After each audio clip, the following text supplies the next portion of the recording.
Well, hey guys, welcome to a very special episode of Health or High Water podcast. I'm your host, Tripp Parks, brought you with Krista and Michelle from Beat Parkinson's today. I cannot wait to dive in and talk to these two about what they do and all the good that they're doing through the community around here for Parkinson's seniors in the area. Big place in my heart too with my mom having dementia and the group of demographic that I get to work with dementia, Alzheimer's, Parkinson's. Their company just really filled my heart up, and they reached out, and I just couldn't be more proud and excited to have these two on.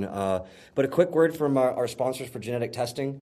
I want to thank Gene Planet for helping me make programming very easy for my personal training, nutrition programs, because they tell it all. Workouts, nutrition, supplementation, injury risk and prevention, cancer risk. It makes it very easy for me to program my wellness individually with genetic testing. So if you guys are interested, go to geneplanet.com, search premium genetic testing, and use code APT for 30% off. That's code APT for 30% off. Guys, welcome to the podcast. I'm so excited to have you on. Thanks for having us, Tripp. We're excited to be here. Oh yeah, 100%. So tell me how you guys got into this, and you guys have grown a whole bunch here. Give me the lowdown. What's the story? How'd you guys get into this? Well, 19 years ago, I was diagnosed with Parkinson's at the age of 40. So never did I think I would be here on this journey back then, but here I am 20 years later. And when I was diagnosed, like I said, I was 40 with young children, a career, and I was, like, what is this disease that I have? It's an old people disease. I'm not old. So it was a couple weeks or a couple months of, oh my God. And then I found I'm a pretty positive person normally, but I took the high road and I said, I'm going to beat this. And so I found in Canada, someone told me about a professor who was doing some research on exercise in Parkinson's. And I was a PE teacher. So that kind of fit my style. So my husband and I went right up there, met this doctor, learned about his trial, and kind of did it from a distance in Connecticut back home. And he was the only one that was really studying exercise in Parkinson's, and no one was talking about it. It was not heard of. My doctors, what happened was I went home and I started exercising. I hired a personal trainer to work with me. We came up with some exercises just through our own trial and error. And I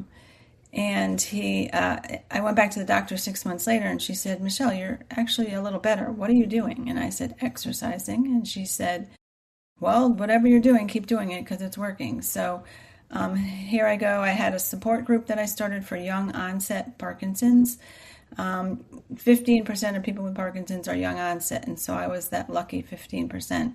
So I had a support group because I went to an old people support group and left crying because I saw people with wheelchairs and drooling and couldn't move, and so that was not me.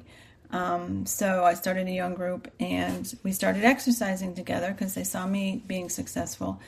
And so it grew and grew to where it is today. And we are now, we have virtual classes, which started with COVID, like everybody, but they've become very successful because the older population sometimes can't travel or get transportation to a class. So they do it right in their living rooms, and they love it. So we have classes, and people from all over the world are now in our classes. And that's awesome. And we have classes in Connecticut and North Carolina in person because that's the two places that I live. And we have over 350 people in our classes.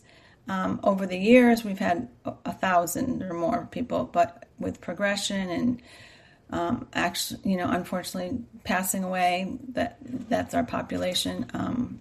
They move on. So that's where we stand today, and that's how I got where I am today. I'm retired from teaching school, but I do this. We have a nonprofit called Beat Parkinson's Today, where we host these exercise classes for people with Parkinson's. Well, thank you guys for what you're doing. Just a huge thank you for, I work with this population too, and there's just not enough people in this. There was no support group down here when I got down here, and it's to work with the population is eye-opening to see what happens. But on a good note, to see how impactful exercise is to help with these things, right? It takes a little bit of hard work. It takes consistency, but to see people grow, even with this nasty disease, is inspiring. Hey, listen, like we can fight back, literally, right? Right. Well, we were in a trial with Yale University a couple years ago, and so the 13 people from our classes were in the trial, and they had a brain scan at the beginning and 6 months later, and the brain scans showed improvement in every one of the people that were in the trial. So we are the only program in the world, actually, that has the brain scans. They're very expensive. So we're looking to do a phase 2 trial with more people and more scans, but it's costly. So we're looking for funding for that. But it showed that, we can change the plasticity of the brain. And the benefits, and so now every doctor, every neurologist is saying exercise is the best thing we can do to slow the progression and stop the symptoms, or slow the symptoms too.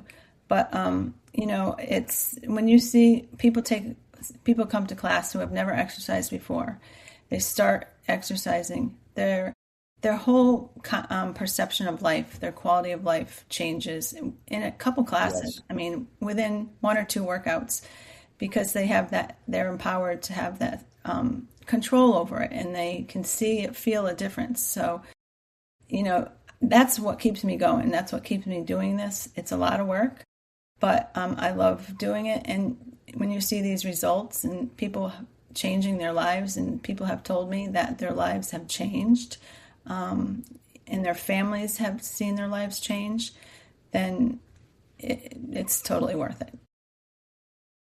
Well, I love that too, and you got proven results. That's incredibly, I would say, rare in this kind of environment, right? People are just kind of throwing darts at the board and hoping for the best. Which we want to do everything we can, and if that works, cool. But you guys are doing this with a scientific method, and I really appreciate that.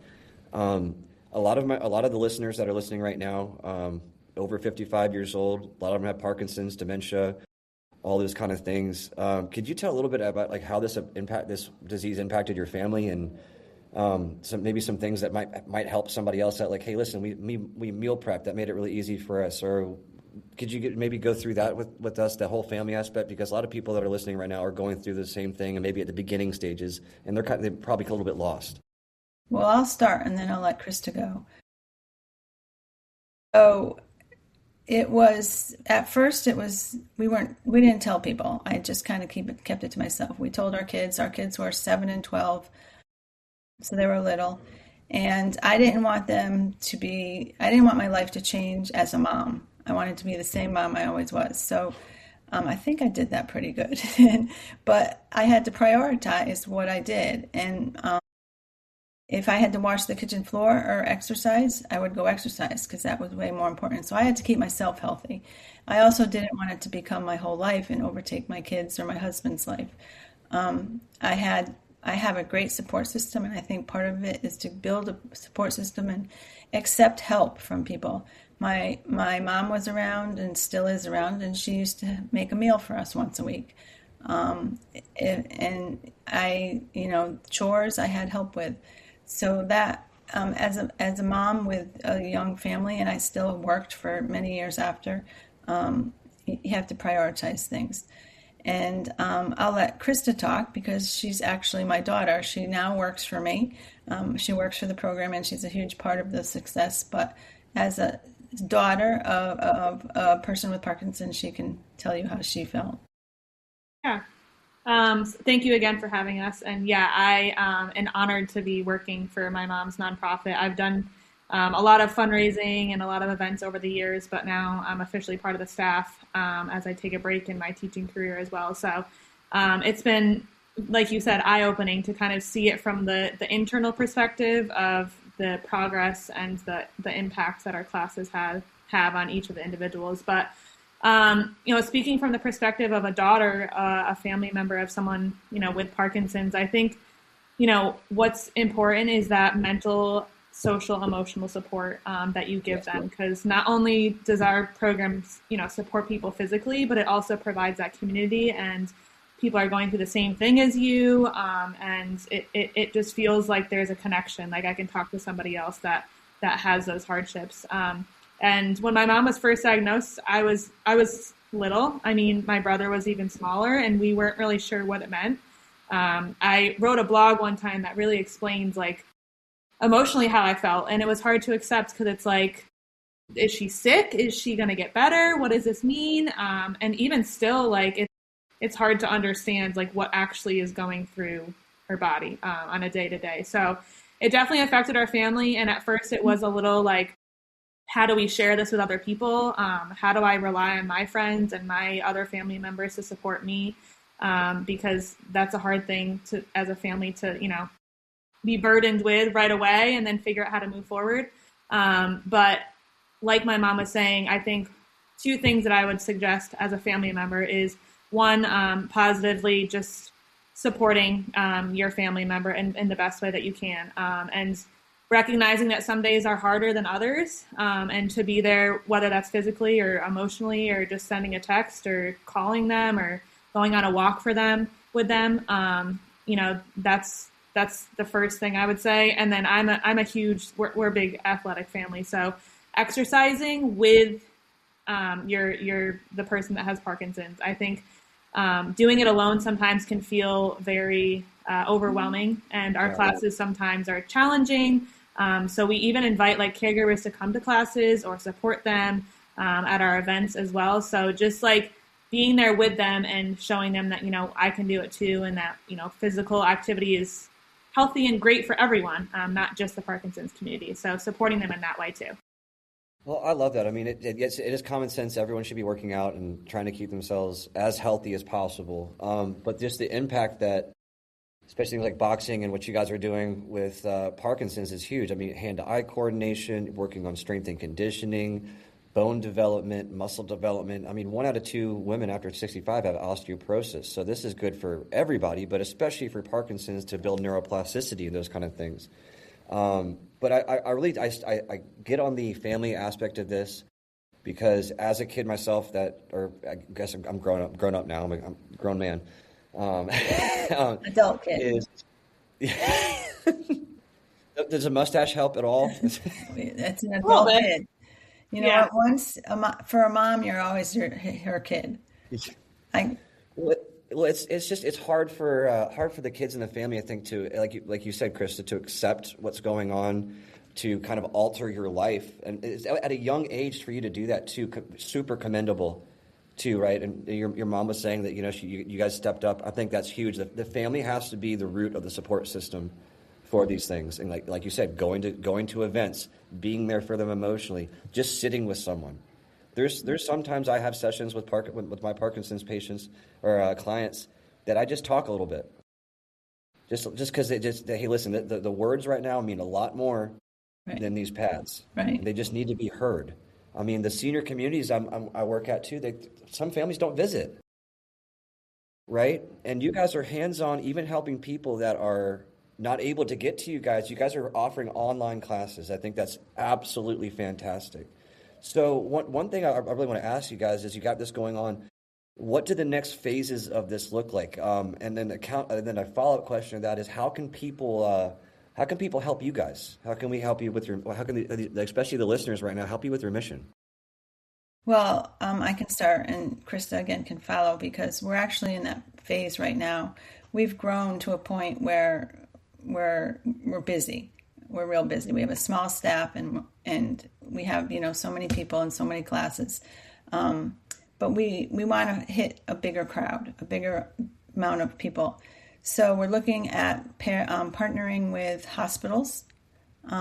We have some local hospitals here and in Connecticut that we're partnering with, and trying to grow that, expand on that, to partner with them and have a resource, a class in every hour throughout North Carolina, South Carolina, Virginia, and have classes locally for people.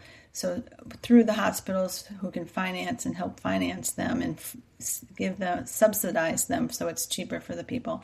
So we're doing that. We're also trying to partner with in-home home care businesses, Yeah. because people are stuck home and they sit in their chairs and they have a home health aide come and help them with their chores or groceries or bathing or whatever. But why not have a home care come and do the exercise video with them? And whether it's live, because we have live classes through a platform, or the video recordings, and have a home health care person do a class with them. So that would be more beneficial than washing their kitchen floor. So we are trying to partner with that kind of facility. We do personal training as well, and we could go into their homes and do it. But a cheaper, easier way is just sign up for the video or the online classes, and when they come in, you can try a class. So those are two avenues we're working on.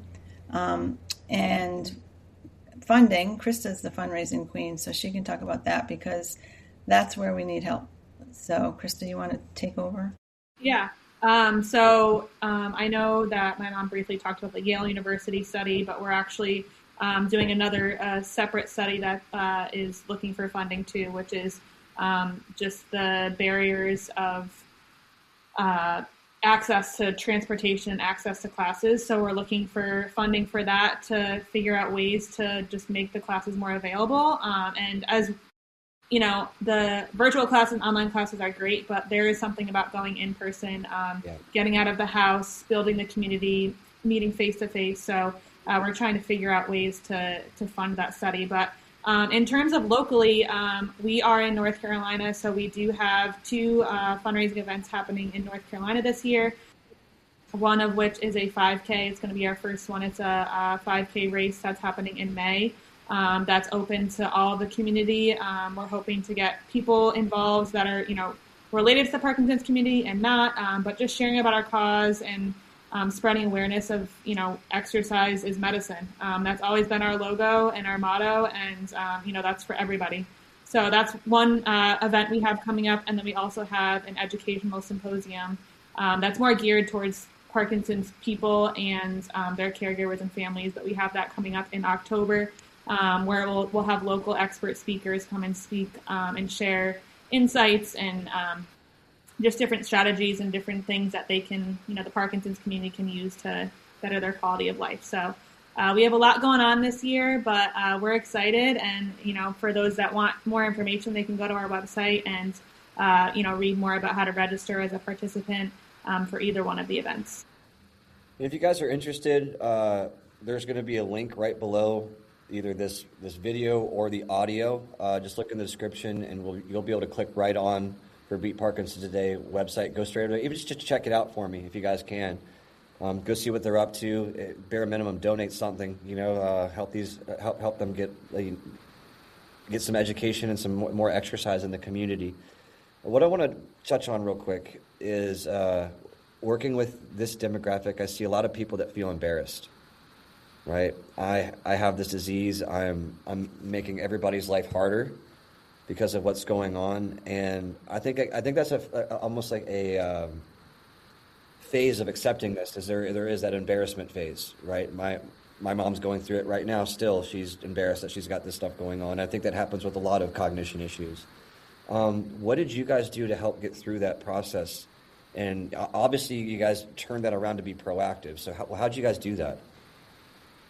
Well, there's a couple things. Being a burden is one thing, and no one wants to be a burden on their families. That's one of the reasons I exercise so hard, is because I want to stay independent. Also, cognitively, 85% of the people don't get cognitive delays, but 15-20% do.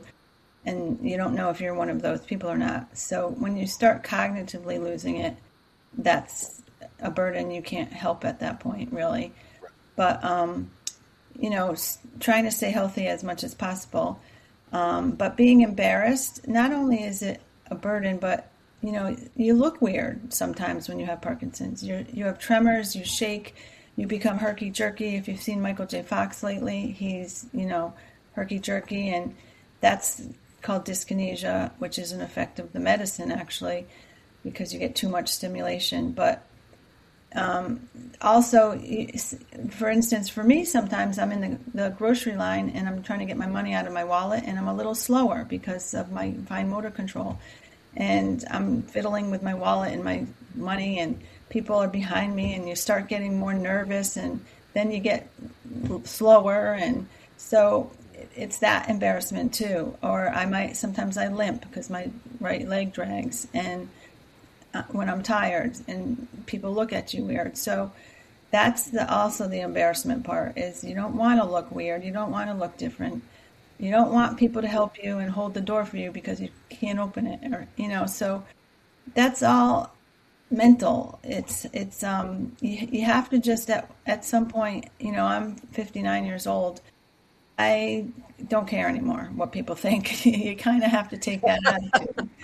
I can't say I've always had that attitude, because I was working. I didn't want my students to think I had a disease like this, or Krista's friends to, say weird, your mom's weird or looks weird, or, I was her basketball coach. It's during some of that time. So, you try to be the best you can, and then, you have to really, people want to help you, but, you have to not care and just think positive and do the best you can through it all. I've got to agree. I think, mindset is the number one. Mindset and schedule for me are the two big things you got to worry about, is mindset and schedule. Keep it on as best we can. That helps so much. Quick word from our snack sponsor, Beerski Beef Sticks. If you guys are looking for a healthy snack alternative that's not in a grocery store, that's 100% beef, 100% cow, looking for some protein for your kids, great option. Go to beerskibeefsticks.com and use code HOHW for 15% off of your order. That's code HOHW. So guys, I have thoroughly enjoyed talking to you guys, because there's so many parallels that I'm having with my life, with my mom, and you guys are a family duo getting after it. I couldn't be more proud of what you guys are doing, more excited to see what you guys do with this in the future, and can't wait to hopefully be part of some of your guys' events in the area here too. But you guys have anything else you guys would like to promote? Events coming up, maybe some classes you got going on. But let's let you guys plug what you guys want to say, and yeah. Okay, well, we have classes in North Carolina at Novant Health at the hospital. They subsidize them twice a week. Free classes free Tuesday, Thursday at 10 o'clock. We have classes in Leland and at Trinity Landing, different places. We're growing in this area. In Connecticut, we have 10 different locations in Connecticut. So classes, in-person classes, we have. Virtual classes, we have 7 days a week, mornings and evenings. So every day of the week you can get classes. We have different levels of classes too, advanced and beginner. So that's good. So we try to hit the whole population. Our fundraisers that Krista talked about are coming up. Fundraisers are great because they bring awareness to the disease, and they bring some money in. We are a nonprofit. We don't have a big staff. We need more help. We do have a board of directors that's very helpful, but we could use volunteers at our events, or at any time of the year. We also are looking for some donations. Some big donors, some companies that have money or that have grants that I hear there's grants that aren't being used. The hardest part about grants is, and I'll let Krista talk about it, but not writing the grants necessarily, but finding the right ones. Right. So if we can say something to the population that's listening, if you know anybody, if you have money that you need to spend and you want to donate to a good cause, we're looking for a big funder, a foundation of some sort. And if you have a company that you worked for, or Uh-oh. Oh. Well, I've never had this happen during a podcast. I'll continue Yeah, speaking. go for it. Yeah. Yeah, so just the donation aspect. Yeah, I mean, we're looking for anyone that's willing to give back to the cause, whether you're connected to the Parkinson's community or not. But every penny counts, and it's important that we, figure out ways to use that money, and we use that money to fund, more trainers, find more trainers, and to, open up more classes. But I wanted to give one more plug about our program specifically. I know there's a lot of other exercise programs out there, specifically working with the Parkinson's population. But like we had mentioned before, I think what makes us different is we're evidence-based. We have science backing us. We have brain scans. We have various doctors and neurologists that are, internationally known, backing us and supporting what we do. And I think the second piece is that our classes are different than just boxing. We offer interval training. We have stretching. We have visualization. As my mom spoke to, that was a huge part of her journey even today, is that positive thinking. So every class we always end with our mantra, which is think strong, move strong, be strong, beat PD today. Repetitive in your head. You're strong, even on those hard days. There's strength in you, and we find ways to support that and empower you to find it. So thank you again, Tripp, for having us, and we're excited to continue collaborating in the future. Yeah, thank you guys. I really appreciate you guys coming on as well. No worries. We'll have to have you come back on for season 5. Yeah. See where you guys are at. We have some clips and stuff like that we can play for the audience about some collaborations that we've done and show you guys off. But thank you guys for spending time on this demographic. Thank you guys for coming on this podcast, and thank you guys for doing what you do. Really appreciate it. Hey guys, check out Krista and Michelle from Beat Parkinson's today. The information is below here. Take a quick look, even just for a second. I don't say this on the podcast very much, but get off your seat, off of it, and go out and help the community. This is a great option to do if you're in the Cape Fear area. You guys can get on social media and talk about, I want to help, and all these kind of things. This is your opportunity to do so. So help a demographic that really needs it, needs a loving community. Check them out on social media. That'll be a link below too. But thank you guys so much for coming on. I can't wait to have you guys back on. Awesome. Thank you so much. Okay.